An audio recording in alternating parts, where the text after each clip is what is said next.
And welcome back to another episode of JP and the Beans Talk. You bet. We're here once again. There's a great energy in the gym. It's a week before Thanksgiving. I'm already ready to feast on both real, tangible meats and foods and on the banquet that will be this podcast episode. So let's do it. Let's do it. Let's do it. It's great. It's great. I'm excited. I'm excited to be here. We're fresh off of seeing Wakanda Forever. And by fresh, I mean 6 short days ago. So we've had some time to marinate, just like you want to baste the turkey before allowing it to spend time in the smoker or oven or whatever cooking apparatus of your choice. We too have basted our movie-loving souls in the wonders of Wakanda Forever and are here to unveil smoky, delicious meats, which, as I say that out loud, sounds misleading and perhaps a little wrong, but that's okay. I'm just hungry for meat now. Right? Right? That's where I'm at. Absolutely. Absolutely. So when it comes to the Thanksgiving food, is there any Thanksgiving food that you don't enjoy? That you got to avoid? Because I'm pretty all-encompassing. Cranberries have never really been my thing. I'm not going to say, Some people love them. I don't understand the concept of cranberries Mm-hmm. and why they are at Thanksgiving. Because to me, Yeah. I hear cranberries, I think of them in juice, and I think of old people needing to poo-poo. Mm. And I don't know why I need that in a sauce by itself. Well, do you put it on stuff? Do you put it on like bread or something?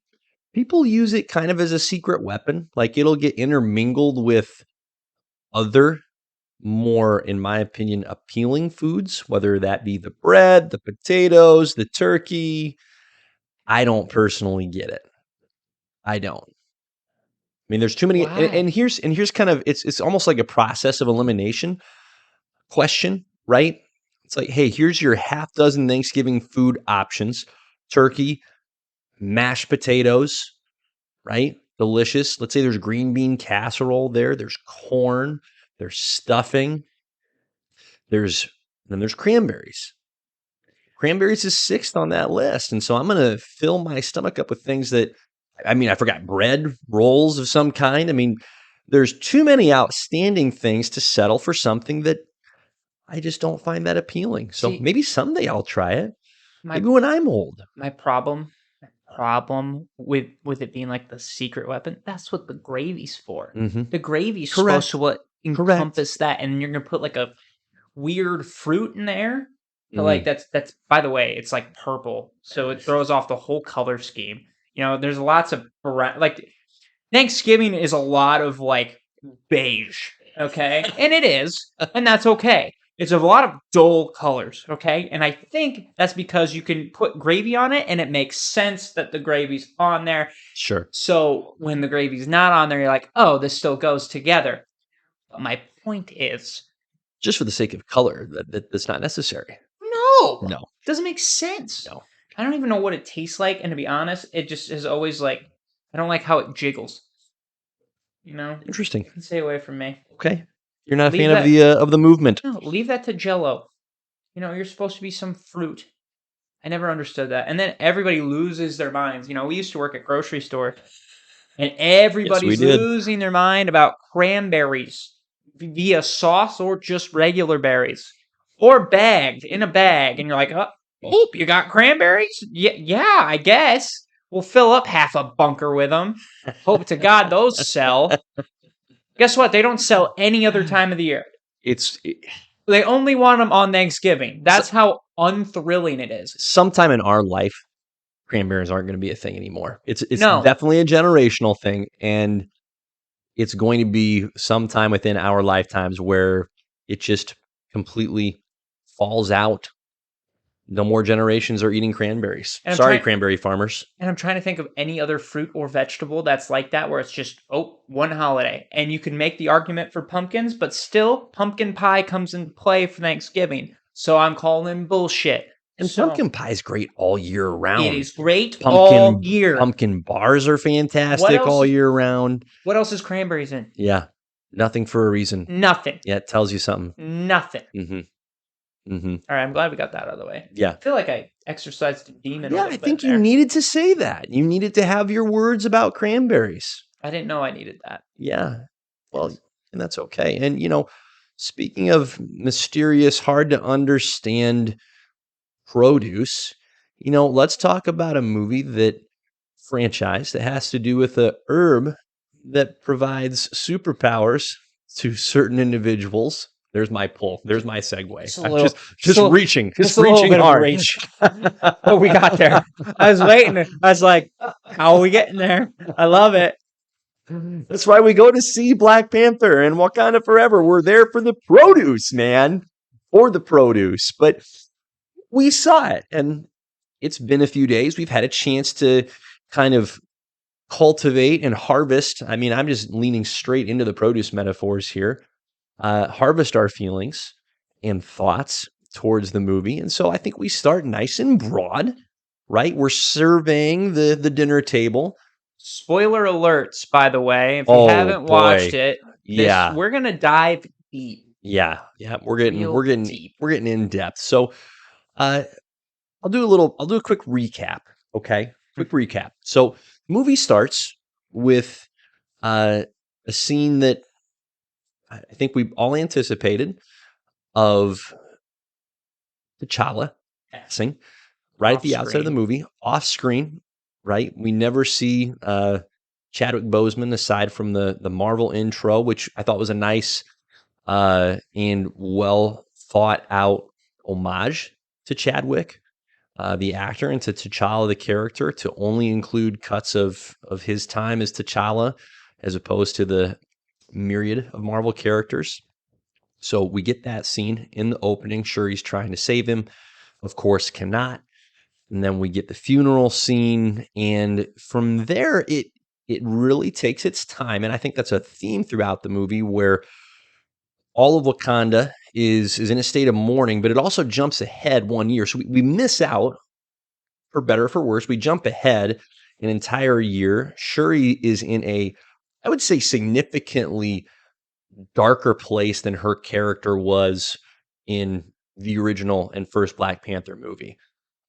She was an exceptionally buoyant, vibrant, jubilant character, and none of that in this movie, particularly at the outset. She's trying to find her way, and in the meantime, we get our introduction to not Atlantis. We'll come back to that. Not Atlantis, but Atlanteans attack a vessel out on the high seas that is mining for and has discovered vibranium in the deep sea. They get smoked by these mysterious beings. Story. More things happen. We come to find out that there is a hidden world in the sea, or hidden kingdom probably is more apt. The world's a little broad. Hidden kingdom that is also based on vibranium. Its technology, its resource, its primary resource, its backbone is vibranium. So an underwater parallel of sorts to the surface world of Wakanda. And this inevitable conflict emerges where the leader of this world, kingdom, Namor, essentially puts it out there that, hey, either we partner up or we are going up against each other. There's no in between. We're either allies or we are enemies, and it's full force either way. So this leads to, again, more conflict. Namor fires some shots. Queen Ramonda dies. Shuri's ticked. Manufactures a heart-shaped herb for herself, takes it, becomes the Black Panther, takes down Namor, and yet somehow everybody's buds at the end of the flick. Yep, kind of. And then we find T'Challa Jr. is on the scene. Right. And then the movie ends. So I painted with a very broad brush there. Very broad brush. But overall, let's bring it back in. What'd you think? What are your initial surface level, hey, here are my thoughts. Did you like it? Hate it? Somewhere in between? It was good. Mhm. We finally had a seriously toned movie in the MCU, Okay. and it hasn't felt like we've gotten that since maybe Loki and WandaVision, and those aren't even movies. Mm. You know what I'm saying? Like, Sure. because I'm trying to think. No, that's a fair observation where it wasn't trying really hard to be hilarious. Right, Yep. Looking at right, you, Thor. yep. So Yep. the Okay. tone was Okay. good. Yep. Like, There's humor interspersed but it's not to be expected. forced. And it comes It's not the natural. primary tone of the movie. Right. Yep. Like it has its moments, but Yep. the serious moments are still there as well Right. and dominate more than the comedic humor. Sure. But oh, where was I going? I had it. But I think, man, this is how I think. I think this movie would have beat Black Panther 1 if Chadwick was still around. Yep. And it sucks to say that, Yep. but like throughout the whole movie you feel the void of him gone. Yeah. And I think that may have been intentional in some ways of like we're all hurting that he's gone. Sure. But like yeah, I don't know. It makes me think like and this isn't like it might take it how you want it, but I feel like they should have just recasted him Yep. because I think T'Challa versus Namor would have been a lot more meaningful if they would have built like if they would have killed T'Challa off like because Chadwick like retired from the role in like Mm. the like in a Sure. perfect world Sure. he's been Black Panther for Sure. 10 movies. Right. He's ready to be done. Yep, he puts up the claws Yep. and then they're like, okay, now this is when Shuri comes in, Mhm. and they built her up to like take the mantle. Yep. Like, I think it would have been a different story. Yeah. But this one just felt like, okay, this is what we have to do because we have to do it. Yeah. It was good.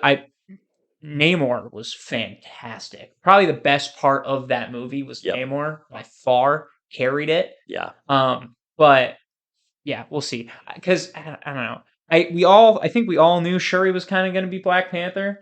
It just I don't know if Yeah, that wasn't kept as a secret in the no, marketing. I just don't Yep. think we were ready for her yet to be Right. Black Panther. I think that's part of it, and it's no one's fault because it's just life sometimes sucks.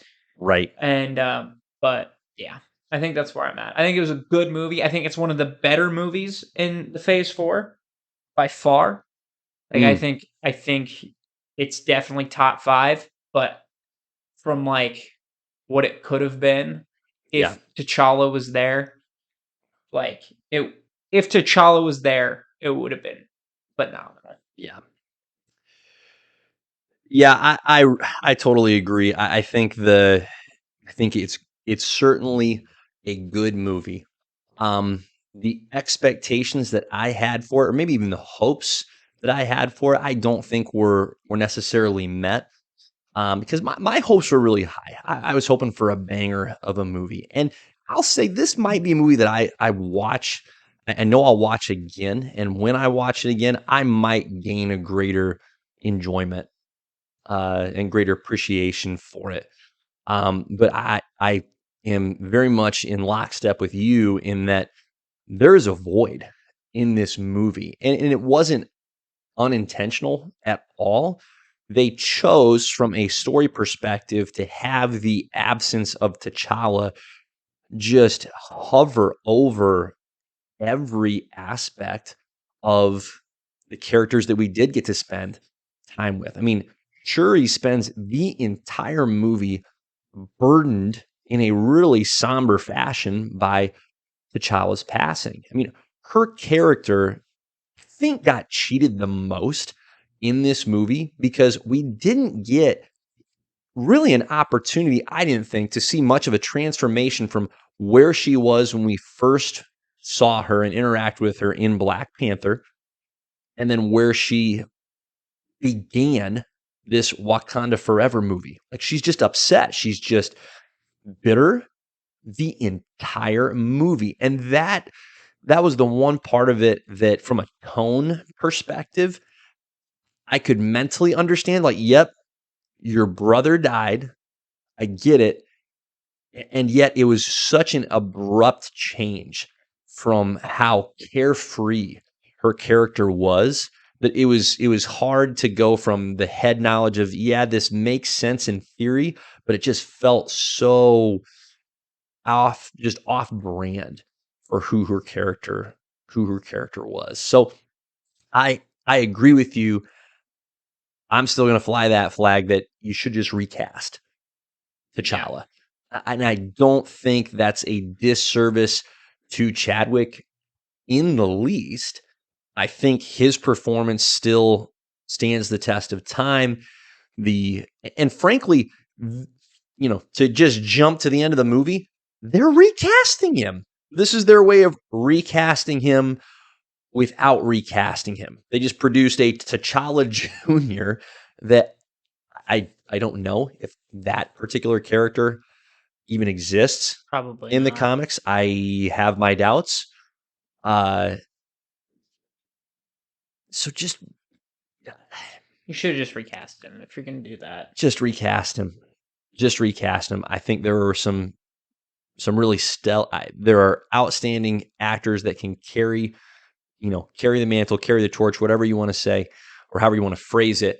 But I think that was overall, it was to the detriment of this story. Now, if Kevin Feige is going, hey, you know what, story be damned, we're doing what we think is right for our family, so to speak, of filmmakers and actors and actresses. Like, it would not feel right to them to have someone else in that role. Okay. I haven't heard him say that necessarily. I feel like that might have came more from the Black Panther cast as a Sure. whole rather than the And entire so, MCU. yeah, and so maybe that's a place that I'm just, I'm being a little too cold here, right? That I'm Right. missing. So, you know what? If that's the case, so be it. I'm talking strictly from a story perspective. This movie was really limited by not allowing itself to have the character of T'Challa, to saying, hey, that's off limits. We are going to forge ahead without that character. So that was a void. I think a void is the right word for it. That was Also, just lacking. how hard would it be as an actor to come in and step into that role after everything that's happened? I think that's a difficult Yep. sell Yep. for somebody to take on that role too and be like, "Oh, I'm filling more than just a character. Yep. I'm filling like this spot in all these like it's just wild to think about, I guess, in that stance. Yep. So, but man, Yeah. So I I both understand and wish that they would have gone a different direction. So overall, I agree. It's Phase 4. It's one of the better movies in Phase 4. It was not a bad movie. Like, there have been movies that have been tough. This was not tough. It was beautiful. The cinematography was outstanding. The design, the depth of the world, whether it be Wakanda or, gosh, I gotta look this up so I pronounce this right, Talokan, like the underwater realm of Namor, that was outstanding. I love the creativity. Again, you're right. Namor is the best part of this movie. I love the creativity with not even bothering to call this Atlantis, like to take the character of Namor and reshape him in a way that was so both different from the comics, and yet I think they found a great balance. They grabbed the key components of what makes Namor so imposing and so worthwhile. Like the fact that he is outrageously powerful, he is incredibly arrogant. He is. I mean, they crushed that here. And he is extraordinarily protective of his kingdom and his people in terms of how he prioritizes them over absolutely everyone else, to the point that he's looking to pick a fight, right? Like, he is looking for a reason to go to war and take everybody else down. He's not a peaceful dude. He's a dog. This guy is an absolute dog. So he was absolutely tremendous absolutely tremendous. And first time I've seen this actor in anything, Tenoch Huerta. Tenoch Huerta.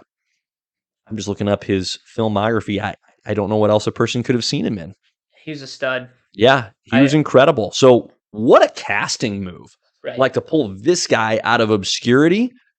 I don't know who discovered him, but give me Mo of Tanakh. He was a stud. That was great. Yeah. So a lot of great things in this movie, a lot of good things. It took its time. It was a slow burn. I don't think it ever ramped up in terms of intensity. It stayed at a pretty steady pace. I wish it would have had a ramp up. I did not feel like that ever occurred. Some might disagree, but that was my point of view. The character of Riri Williams, I think, was good enough. I wasn't blown away by her character, but I think they gave us enough to where I am looking forward to seeing her in future Marvel. In this case, she'll get a show, but also in future movies. Yeah, but thought she was great. But like that, her getting a show makes absolutely 100% sense. Mm-hmm. They set her up enough. They kind of tease her a little bit. They're like, okay, this is kind of who she is. Yep. And you're like, oh, okay, this makes sense why she's here. Yep. It doesn't feel like a oh, we gotta put her in here. Like it's like, oh, this is a smooth transition. You already set her up as a genius. She gets a sweet suit. She does her job, and then she goes home. And it's like, you know what? I understand her getting a show. I may go watch her show because I actually enjoyed her as a character. Yep. Instead of Echo, who was just kind of thrown in there. Right. Because they're like, oh, we need her because she's getting a show before anything. And then you're like, they forced her in there. They threw her in there because they're like, we need all these different characters in here. Right. Blah, blah, blah. Right. And then you're like, oh, why? You didn't give me enough of her to be like, yes, Echo.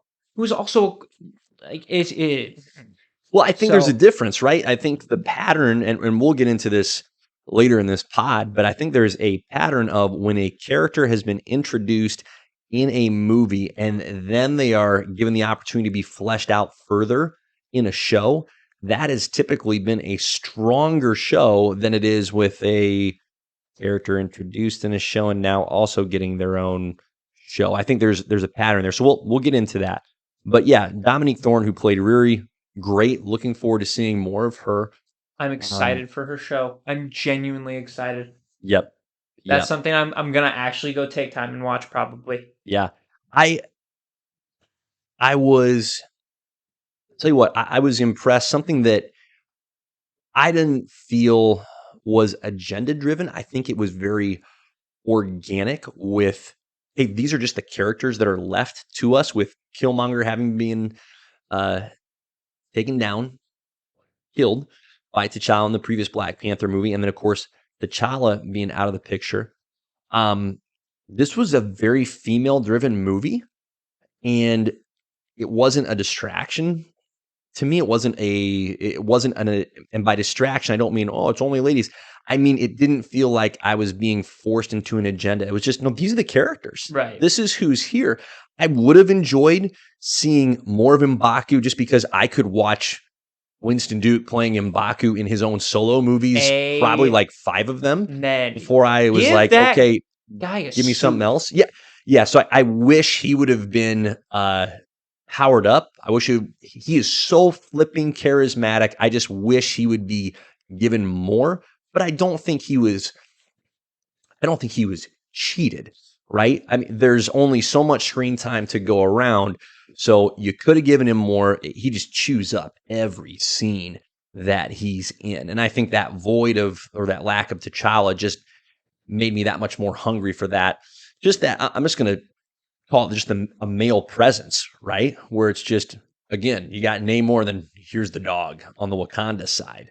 So wish there would have been more of M'Baku, but to bring it back, I thought it was a really unique thing that we were watching, in that you have a movie that is driven by actors and actresses that are people of color.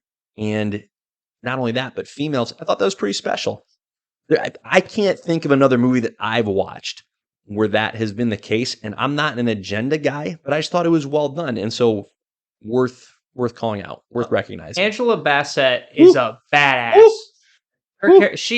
I said Namor carried it. She also carried it. Truth. I need to give her a little bit. Need to give her that respect as She well. carried a lot in this movie, didn't she? Crap! Yep. I was like, yeah, this is the mother of Wakanda. You bet. This is the queen. You bet. I was like, this is awesome. So she scene where she's amongst the other world dignitaries and she is letting them know hard pass on the intimidation. We're fine. That was awesome. That was clutch. And then that was killer. Even her last moment was saving someone else. So it was like she had her own little hero moment. So saving Riri. Yeah, it was great. No, she did great.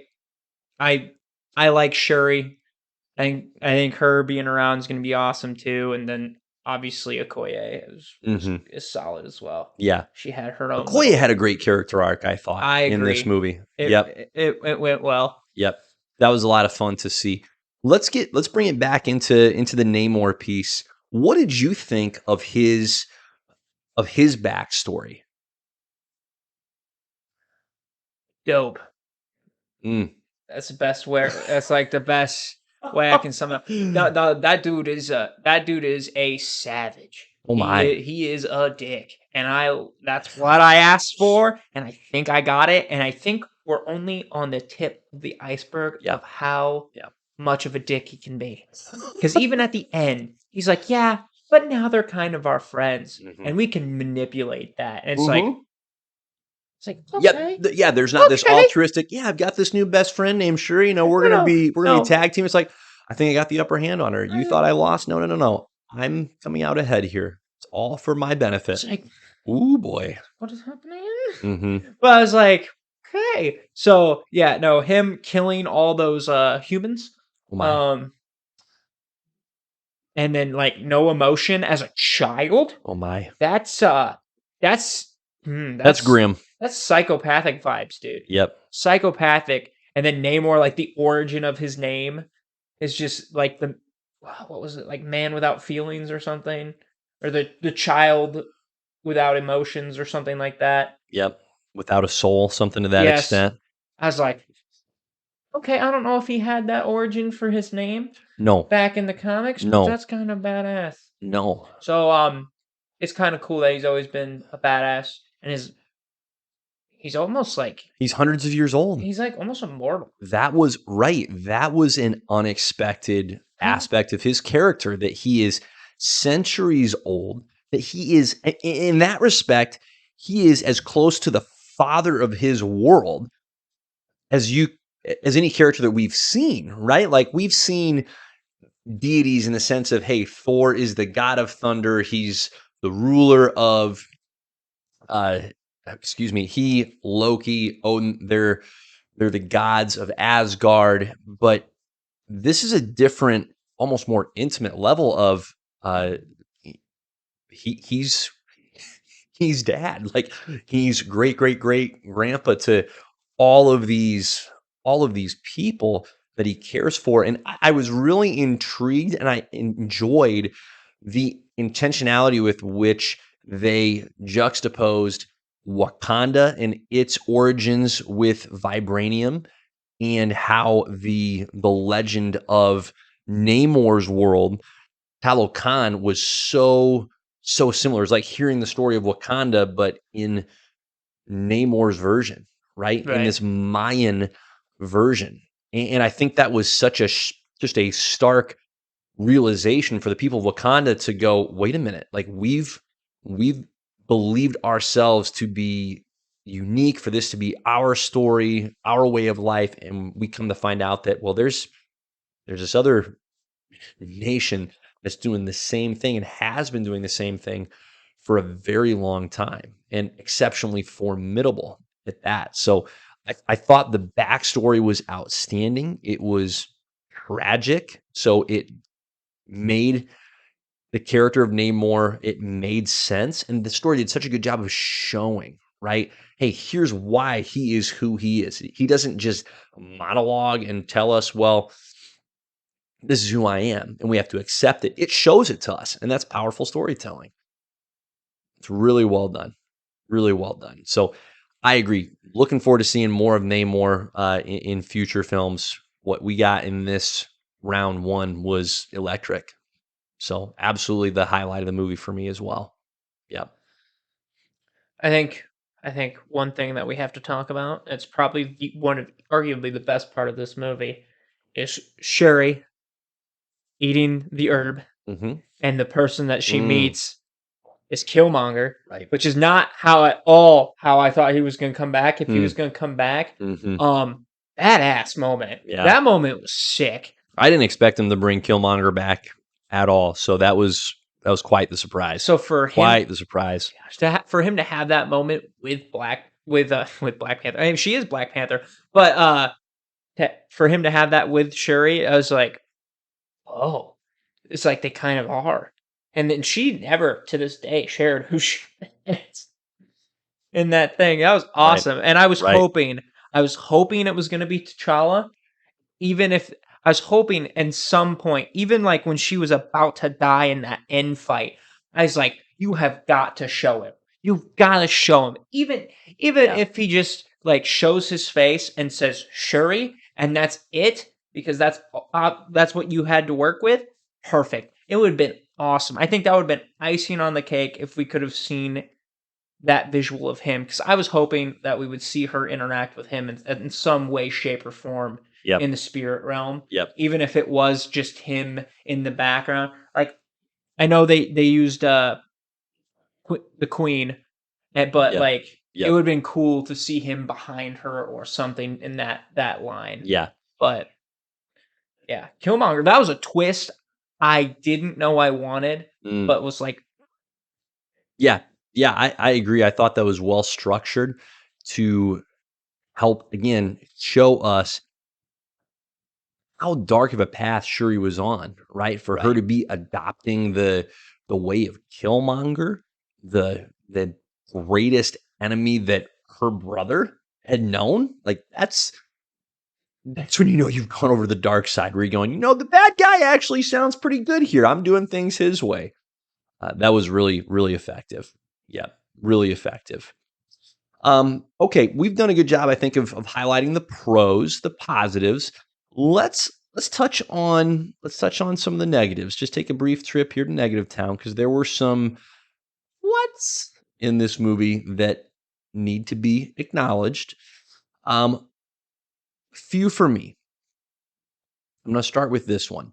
The Sonic audible move that the Talocans pull out, where some of them pop out of the water and start singing. Oh, the siren song. Yeah, the siren song was never explained. Like, it's just, hey, how's that work? Yeah, it just does. People are just jumping in the water. I, It was kind of weird. yeah, Definitely creepy it though. was creepy, so it was effective, and it wasn't by any means the aspect that bothered me the most. But I also didn't understand, partnered with that towards the end of the movie, when the Wakandans go to draw Namor out of the water, how they use their own sonic weapon. Like, why did that actually impact the Talocans? Like, it just wasn't explained. It just was. And that was a little tough for me. What about you? Anything sticking out for you? There's a couple more I'm going to hit on. We didn't get enough M'Baku. Yep. The fact that that Yep. dude didn't get a suit, I am standing by that. Give him. It doesn't have to be comic accurate. The Lord knows it doesn't Oh need to boy. be comic accurate. But because the gorilla on the armor was sick. Okay, take it one step further. My boy needs Mm-hmm. a power boost. All right, give it to him already. Give him like a vibranium. Like every Can we talk about how almost everybody got a suit upgrade, Except for M'Baku. except I mean, he got Except an for M'Baku. upgrade, but it was a slight upgrade, and it Mm-hmm. was only because the first one broke because he got punched in the chest. Think about that. It That's was the too only modest. reason, right? Too So, modest. like, Okoye got the fallen angel, something like Yep. that, Yep. which Those were sick. Reminded me a little bit of Avatar, but sick nonetheless. Okay? I don't know why that reminds me of Avatar, but it does just a little bit. It's great. Okay? But, yeah. That's where I'm need at. more M'Baku. Yeah, he needed a suit. Okay. Another thing that bothered me, speaking of Okoye, earlier in the movie, when the Talokans come to try and abduct Shuri, and Okoye throws down with a purpose, and she takes the Talokans to task. I mean, took out what, 4 of them? Well, all of a sudden they pop up and they're perfectly fine. Okay, all right, not a problem right then and there. But that was never explained. It was never explored. So then we get to the end of the movie, and the Wakandans and the Talokans are fighting. It's like, well, what's the point of this? The Wakandans don't actually have a chance. Hasn't Koye mentioned, by the way, none of them can die? But we don't understand if that's actually the case. We don't understand if there are some ways in which they can be killed or can be permanently harmed. And in the final fight, it sure seems like there are Wakandans that are taking some Talokans down. But my beef here is that one of the fundamental, foundational rules of telling a fictional story is you have to follow the rules of your world, whatever you've established them as being. Now, it's a fictional story, so you can do anything. But whatever your rules are, you have to follow them. Yeah. You have to follow them. And I don't think it did that in this way where, hey, the rule apparently is that these Talokans cannot be killed. Well, but then they can, but then it's never explained if they can, how that is, or why they were reanimated, or were they just playing dead. That was way too thin. Way too thin. And for as detailed as this movie was in so many other aspects of its storytelling, of the design of the worlds, the costume designs, it's like, how are we so thin here? How can we be well layered in so many other ways, and yet in this very critical way, we're just paper thin? That was tough. That was tough for me. Yeah, that's fair. Yep. The one other big one for me, I know which one you know. Namor freaking pins Shuri to a boulder with a vibranium spear. Shuri is perfectly fine. I wouldn't say perfectly fine. She kind of limps, but she does do. She flips. Yeah, she did do a sweet. Him. She did do a sweet front flip. Seconds later, flips over him. I can't do that healthy. Like, maybe you can convince me that she pulls herself out of the spear, staggers, pulls the spear out of the boulder, and using the superhuman strength, like hurls it at Namor and spears him in the back. But then she's got to fall down dead. I mean, she has been speared, and not in the Infinity War where Thanos stabs Tony Stark, and you're like, okay, well, he stabbed him like to the side. He's going to be okay. You can rationalize that one. This was like right down the friggin' middle. There's a lot of vital things in that neighborhood. Yeah. And she's just okay? Yeah. What? Killmonger got stabbed in a similar fashion, and he was not okay. Yeah, it was the artificial herb. It's got some special powers compared to the regular one. Boy, that was brutal. Yeah, that was tough. That was brutal, and it's such a critical point in the movie. Like, you can't be that thin. Give us an explanation. Give us something. Like, she pulls out a spare herb, crushes it, and then like rubs it in the wound. We're like, oh, nice move. Okay, sick planning. Cool. But no, she just walks right out of the spear, flips over Namor, and is okay. Cool fight, though. It was a great fight. Unfortunately, when that happens, in movies like this, we're all asked and willingly obliged to suspend our disbelief. This was distracting. This was unbelievable, and I don't mean that in a whoa amazing. I mean, that was ridiculous. Yeah. See, I thought I was going to complain about the winged feet, but they actually made the winged feet work. The winged feet were filthy awesome. It worked. They leaned right into it. His powers made sense. His weaknesses made sense. Mm-hmm. They confirmed he was a established the mutant. rules, They right? confirmed he was a mutant. Yep. I was like, okay, perfect, sweet. Mhm. I was worried about the winged feet. I was, but I really don't have that many They complaints. just leaned into it. They said, I was born with winged feet. Okay. Great. Yeah. Other than that, I really don't have any complaints. Yep. I, Yeah. I thought it was weird the FBI was going after him for a little bit. But like, at the same time, it's like, oh yeah, they're like, she like built all this stuff that wasn't good. So it was like she's building their vibranium finder. So it's Right, like at the right. same time, I'm like, that makes sense. Yeah. Yeah. I'm not sure how necessary any of the Everett Ross involvement proved to be. Him or Val. Or Val. I was confused with her presence, but she's like, we know she's like the leader of the CIA, FBI, one of them.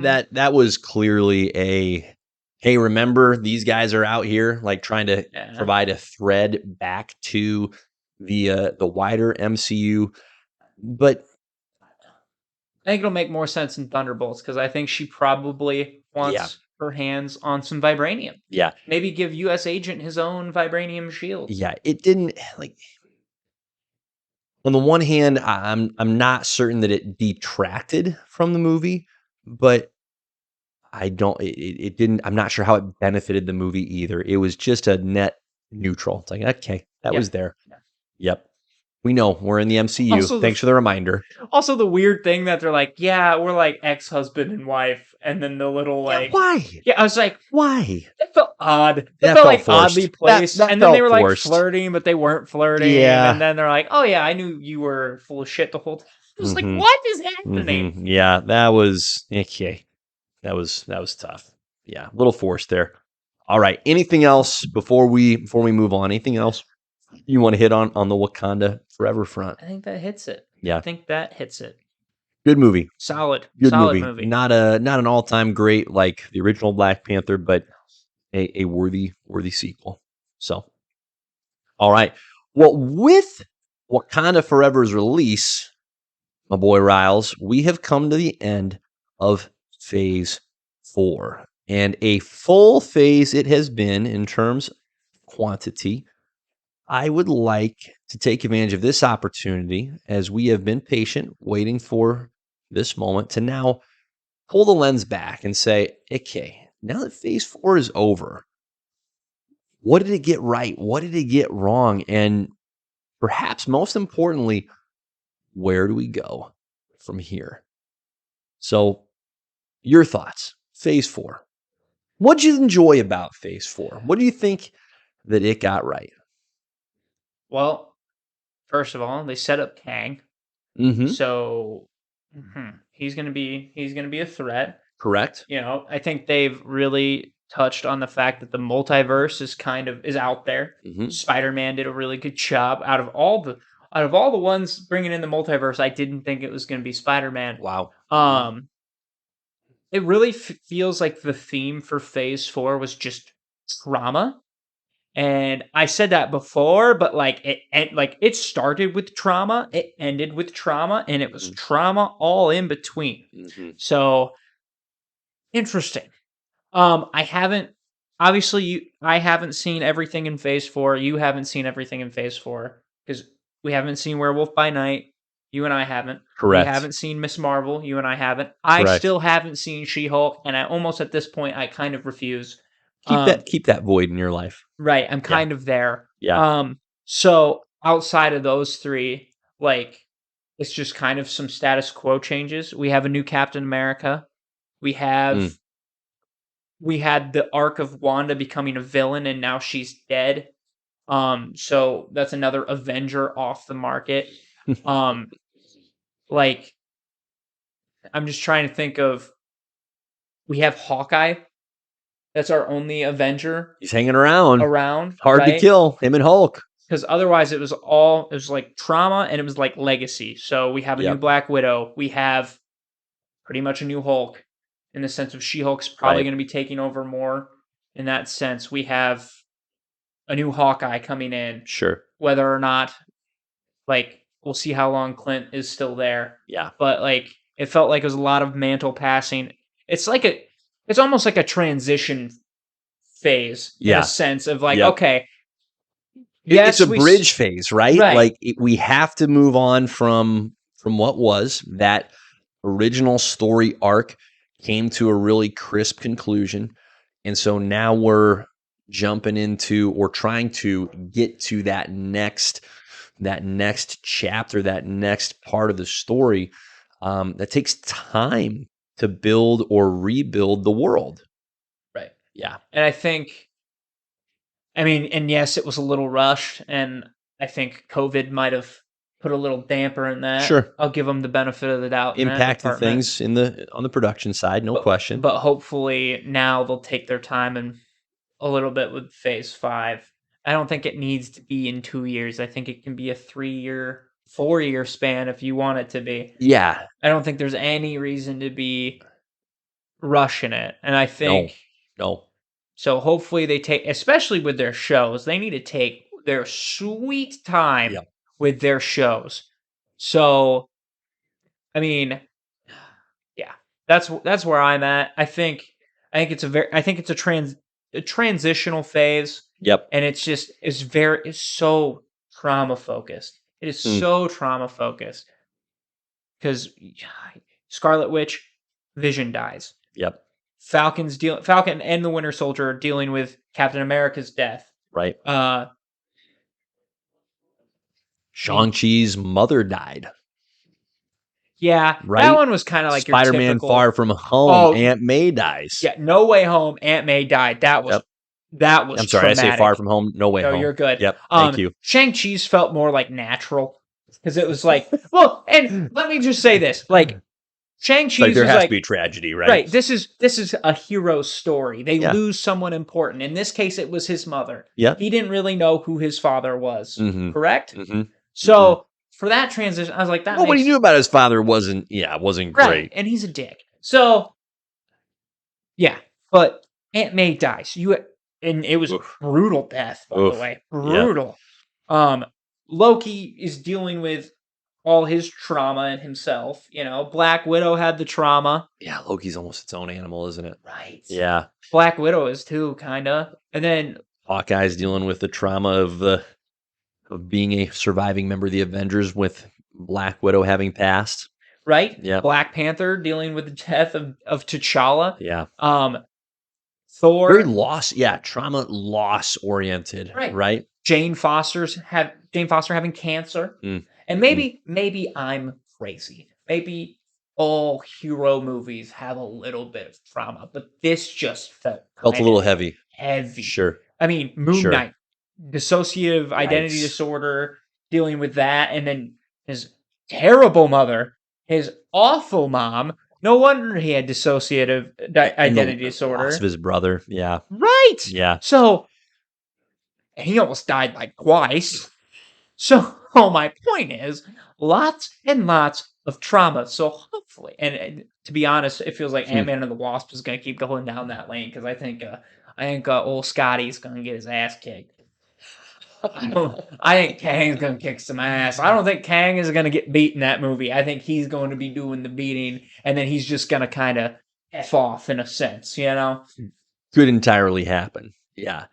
Yeah, I think this phase, it's hard, it's almost difficult, and with the benefit of some hindsight, I think I'll have a more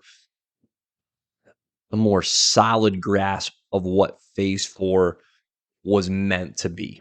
All I can say right now or speak to is what it feels like in this moment, Right. right? So it is version 2 of phase 1. So I'm thinking back to phase 1 where you Right. had the original Iron Man movie, Iron Man 2, first Captain America movie, the first Thor movie. Eventually, we finally get to the first Avengers movie. And at the time, like I didn't come away blown away by the first Thor movie. I didn't come blown away by the first Captain America movie.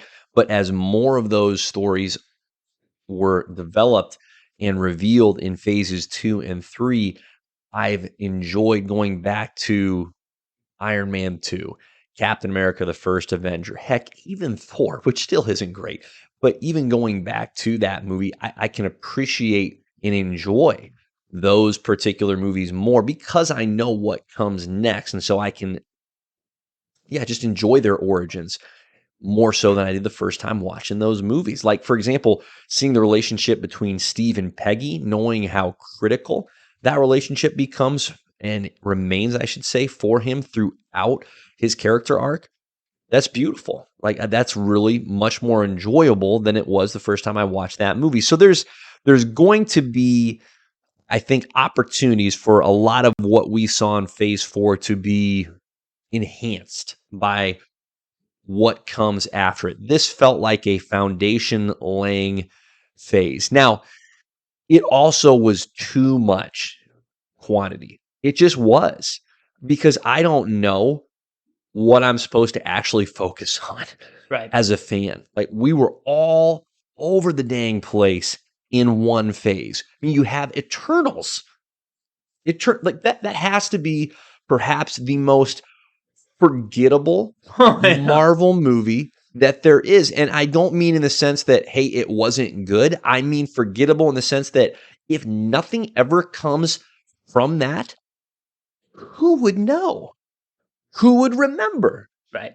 It was so disconnected from everything else. And yet then you have the very much connected, the Hawkeye show, the Falcon and the Winter Soldier show, the WandaVision show, Loki, like these legacy characters that are continuing to progress into phase 4. And so it at times felt like it did not know how to navigate what it needed to be. And something that you brought up that I don't like about comics is when you have other individuals taking on mantles that are held by more popular alter ego. So I don't want Sam Wilson to be Captain America, because Steve Rogers is Captain America. Let Sam Wilson be Falcon and let him be a kick-ass Falcon. Don't put the burden on him of being Captain America. And I say this knowing full well this is just what comics do. This is just not one of my favorite things in comics. Like, Bruce Wayne is Batman. I don't want Dick Grayson to be Batman. I want Dick Grayson to be Nightwing, right? So Right. that's where I'm coming at this from. Like, I don't want someone else being Hawkeye. Let's just do a new character, please.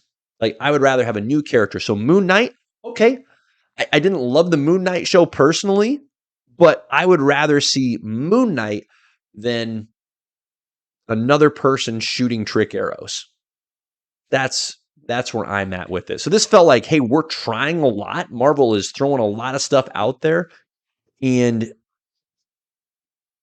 I think a percentage of it sticks and has an opportunity to grow and flourish.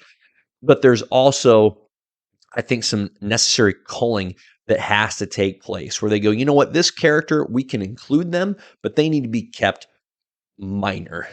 They need to be kept in a supporting role and lean into the others that can handle more screen time, more weight, and don't try and continue to meet just the sheer volume, the sheer quantity. Let's winnow down to a healthier amount, because this just felt like too much, just cumbersome, awkward, and like a kid learning to walk. It just felt very uncoordinated at times to me. Yeah. I'm definitely with you with the mantle passing.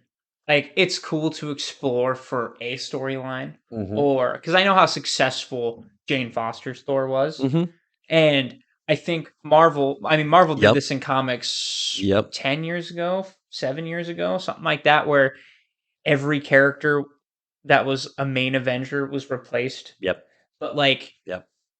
at the same time, it was like, if you would have done one, maybe, or two, you did all of them at once, and that Right. was where the backlash was. And it wasn't because they were, like, different. It wasn't because they were gender swapped or race swapped or any of Yep. that. It was all because it was like, okay, well, this isn't this isn't Captain America, you know? Yeah. Like, it felt Yep. kind of like it was all happening at the same time. Right. DC has done it successful with Green Lantern. They've had different Green Lanterns, and Marvel was successful with it with Spider-Man in the sense of having Miles and having Peter. Sure. But they're but both of them do so well on their own. Like Miles was already established on his own for a while before him and Peter shared the same universe. Right. And like all the Green Lanterns, like their whole thing is like, okay, we're a core.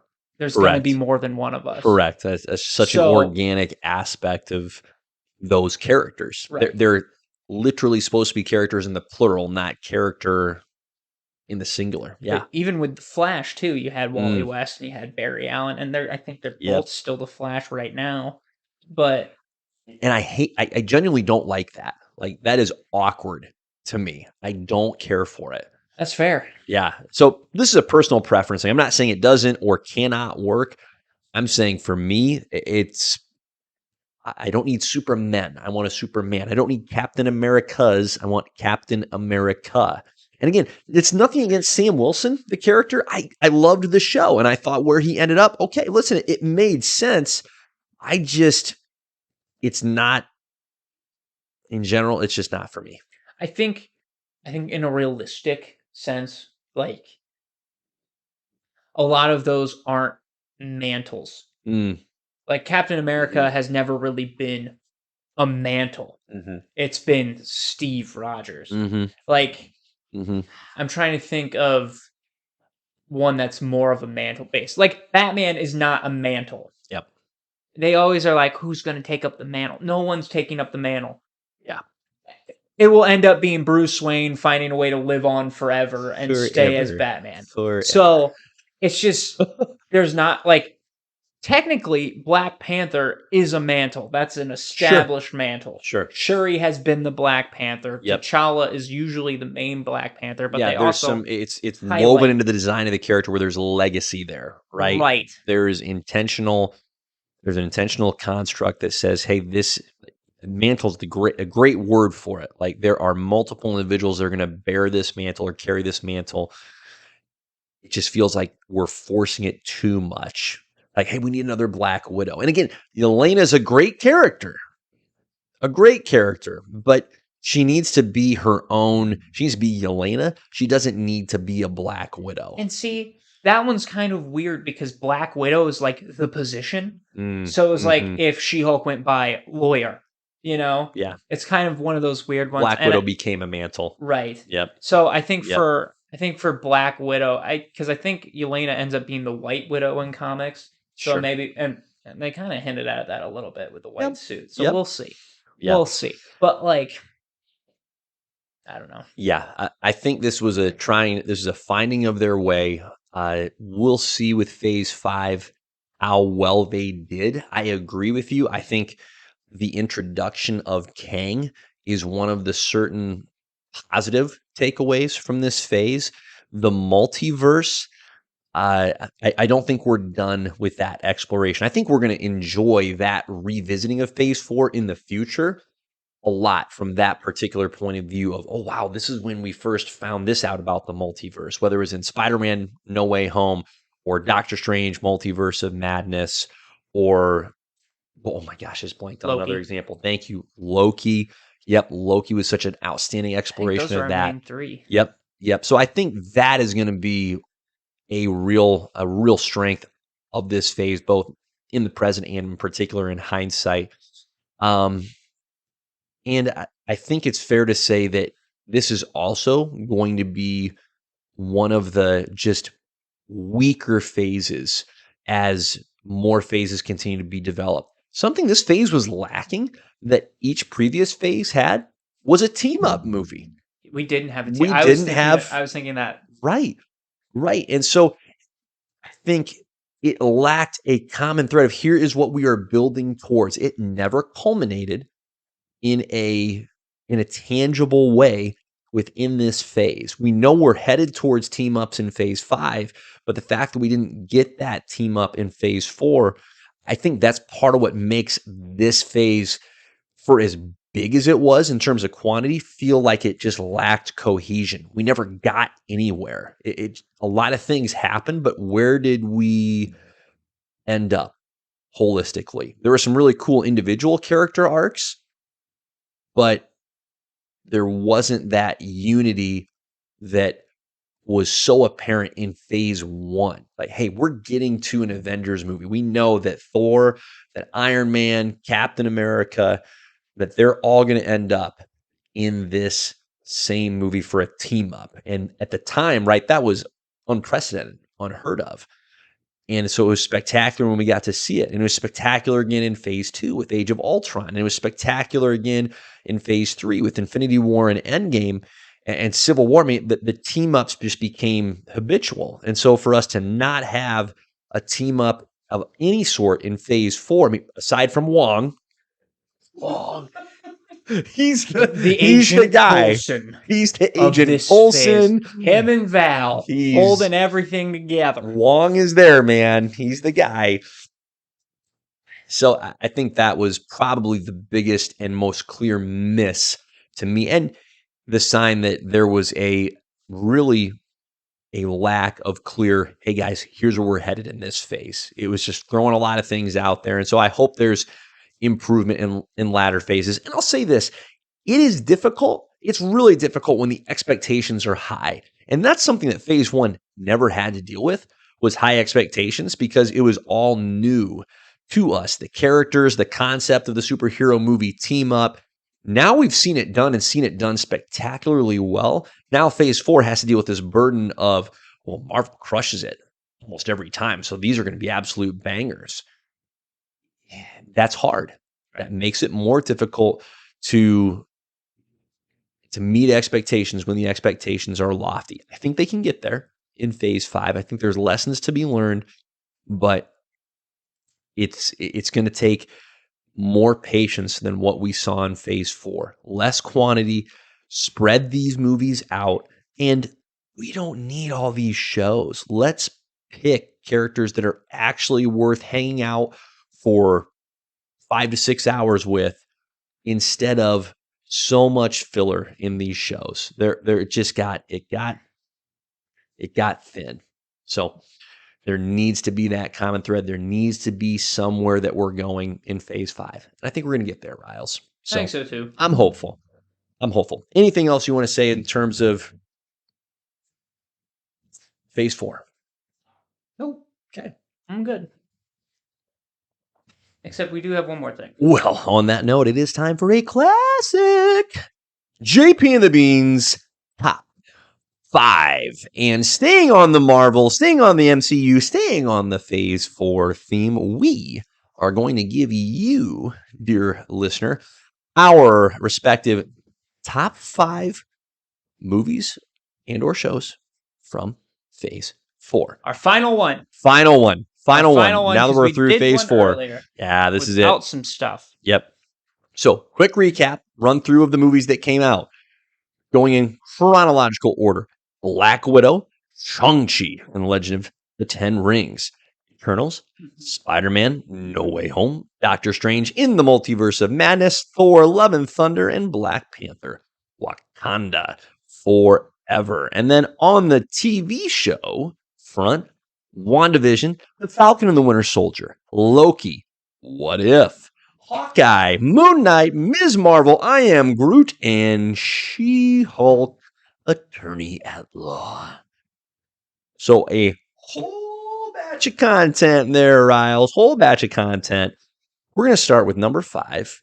You go first. What's your number 5? Okay, I want to remind people before we get super duper into this. The last time we did this, I was on my tippy toes.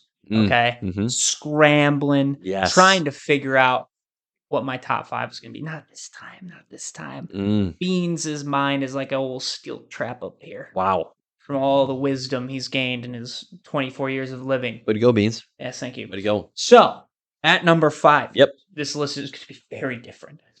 So, well, mostly different. Number 5, I have Doctor Strange in the Multiverse of Madness. Love it. I love how we got my boy Professor X back. We got my boy John Krasinski as Reed Richards. Yes, we did. We got a lot of good, like I said before when we talked about this movie, this was Marvel putting their dick on the table and being like, this is what we got. And for that reason, Doctor Strange is number 5. Hey, Love the pick. And just to be clear, I never want to see penises on the table. Never. Nor do I. Keep them off. In the pants, Nor please. do I. Thank you. But my point is, they showed us what they got. And it was large. You know, I enjoyed the movie. And I remember the group that we went to coming out of the theater being really lukewarm on it. Really, really not even neutral, but negative. And I didn't feel negative towards it. It's not going to be in my top 5, but I enjoyed it. I would watch it again. I enjoyed it. All right. My number 5, Falcon and the Winter Soldier, coming in the 5 spot for me. I really enjoyed the buddy cop dynamic between our guys, Bucky Barnes and Sam Wilson. I thought the show really, and I mean this in a positive way, lacked filler. I thought each episode progressed the story. I thought each of those characters grew significantly from where the show began to where it ended. And the bond that ended up forming between those two was very enjoyable to witness. So Falcon and the Winter Soldier is my number 5. My number 4, another TV show from the early days of Phase 4, WandaVision.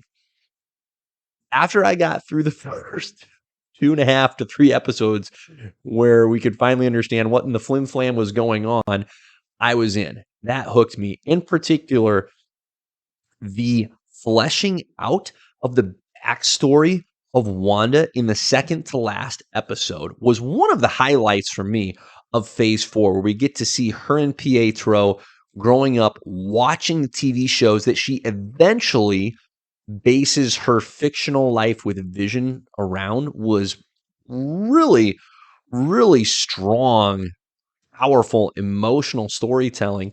And the teases that they gave us, while setting that we didn't actually get the mutants when we thought we were getting the mutants in that show with Quicksilver showing up, it was still really clever. So I enjoyed WandaVision a great deal. That's my number 4, Miles. Who do you got? And number 4, I have Shang-Chi. There you go. Yeah. Mm-hmm.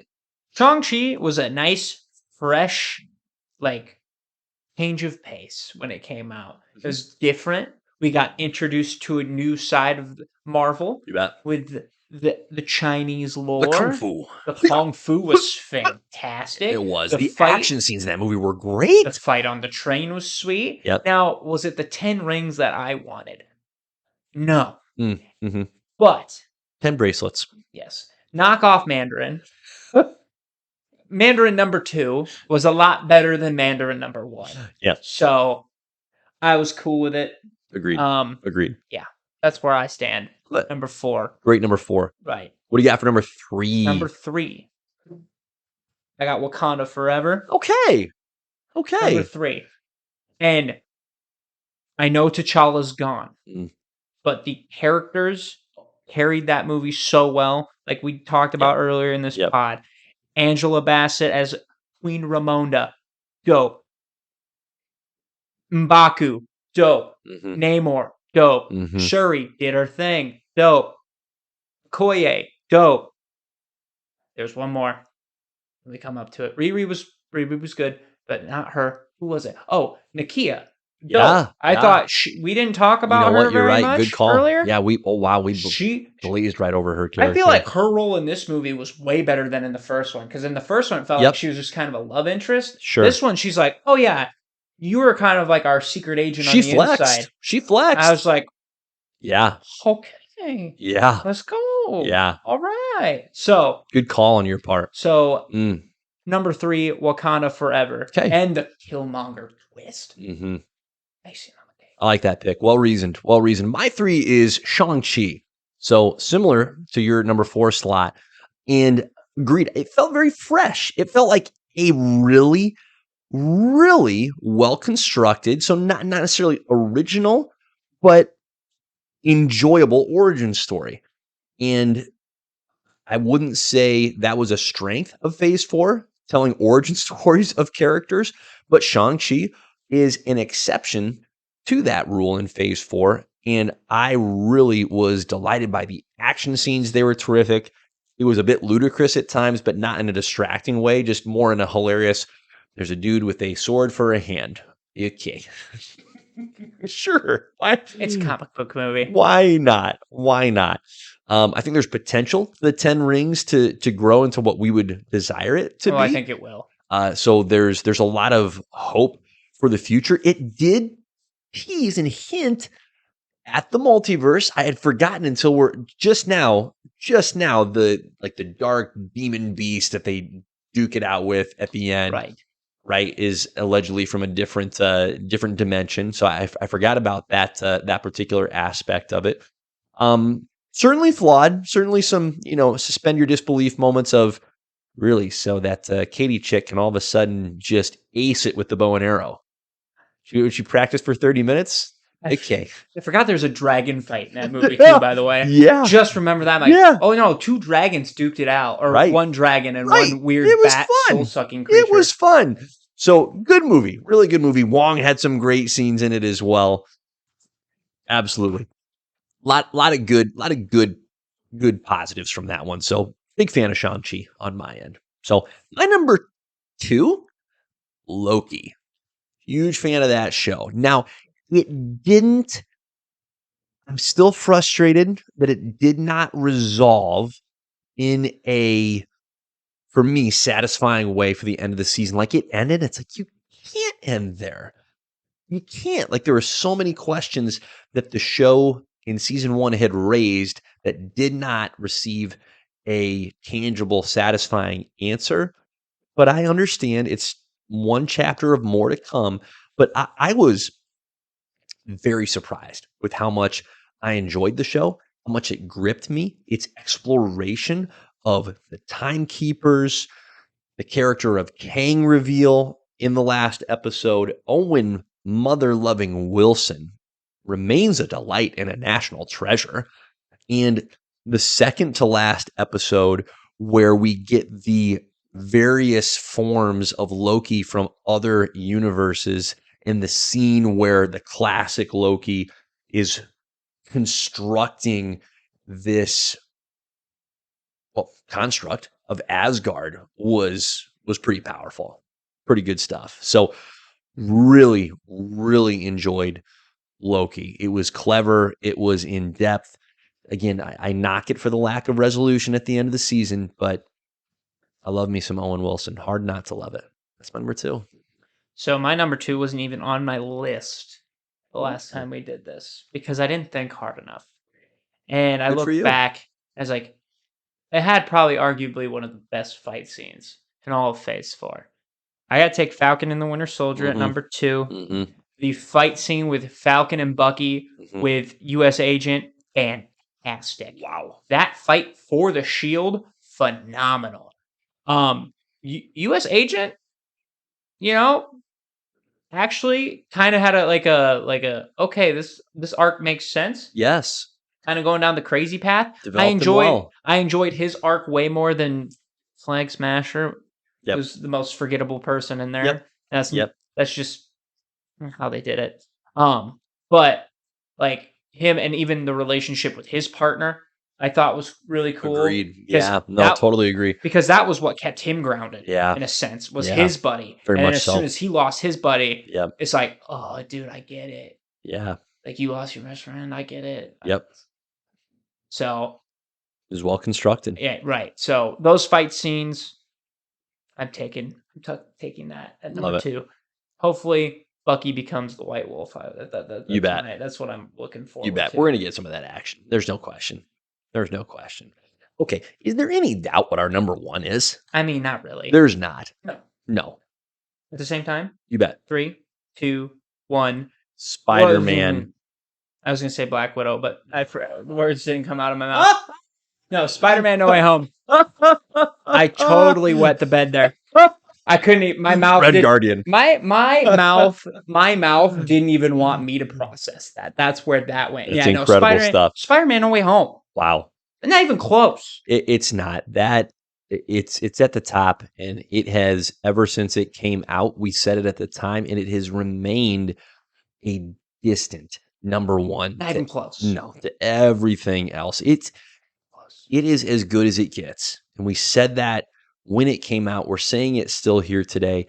I still can't believe it happened. Like, it's been long enough since I've rewatched it. I need to watch it again just to remind myself of how majestic it was and is. It's real. They brought in Toby. They brought in Andrew in an organic way. They brought our Peter Parker from the MCU somehow. I still am just amazed at how they did this, Riley. But they brought him almost like to his roots, like to an origin of, oh my gosh, he's an unknown. He's not Tony Starked up. He's your friendly neighborhood Spider-Man. Incredible. They broke him. Incredible. And it was fantastic. And he came back stronger and better than ever. And, it's the craziest part, okay? When you think of the original Spider-Man trilogy, you're like, best villain. You're like, Doc Ock, by far. Then Green Goblin. And they all came back, and William Dafoe's like, nah, you remember that controversy? I'm better. Willem was incredible. He established it. Willem was incredible. From the get-go. Wow. It was awesome. Yeah. Green Goblin, Green Goblin was good in the Sam Raimi movie. He was excellent. It's a dated movie. Like, it shows its age. So for him to come into No Way Home, be refreshed, get a second shot, and to rush it. Nailed the insanity. I loved it so much. It even felt like Electro got a bit of like a redemption too. You bet. Like, it felt like everybody was like, okay, okay, I get it. This is awesome. And we knew, and we were just hangering for some Toby. I was delighted by Andrew's Spider-Man. Andrew was, oh my goodness. Andrew was maybe the best Spider-Man. Oh my goodness. And of all the Marvel characters from the comic history, we know that Spider-Man is one of the most tragic. Boy, did they deploy that tragedy with devastating effect in this movie. The loss of Aunt May, I didn't see that coming. I didn't either. See that coming. I thought for sure it was Happy. I was like, Happy's 100%. dead. Happy Hogan is dead. He has no reason to be alive. That may be the most unexpected and toughest death outside of Iron Man dying in Endgame that I've personally seen in the MCU. Natasha dying in Endgame, tough, very tough. But for me, but you could see that one coming. You knew, okay, Natasha or Clint has to die here. This was hard. This was hard. This was an innocent, like, Aunt May's not fighting anybody. This isn't her fight. So for her to die and to take on the Uncle Ben role, that was quite the inversion. It caught me by surprise, and I'm still shaken by it. And it worked so well. It was very effective. Very effective. And just to have, like, oh man, because if you think about the comics, every time Peter has almost lost May, almost lost her, that's usually when he loses his shit. And like it followed comics. Yeah. And that it's like, oh yeah, no, Peter might kill him. Peter might actually kill him, and it would be kind of justified. Yeah. Like, insane. Yeah, it was incredible. It was as good as the MCU can be. It was as good as superhero movies can be.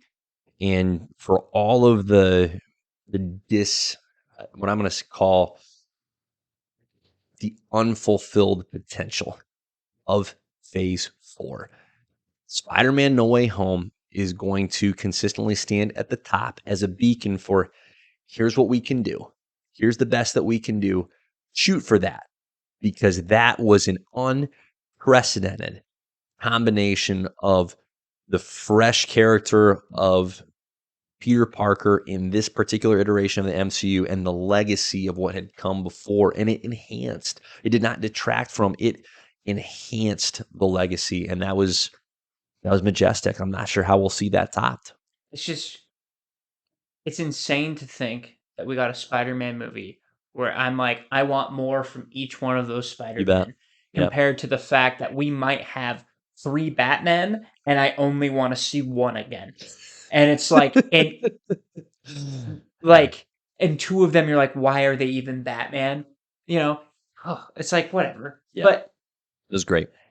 because I don't need to see another Batman with Ben Affleck. No. You want to give me Amazing Spider-Man 3? I'm there. Mhm. I will be there, and I'm sorry I didn't support you sooner, Andrew. That's my apology to make from me to you. I will always I think he'll apologize for receive it. that. I think he'll receive it.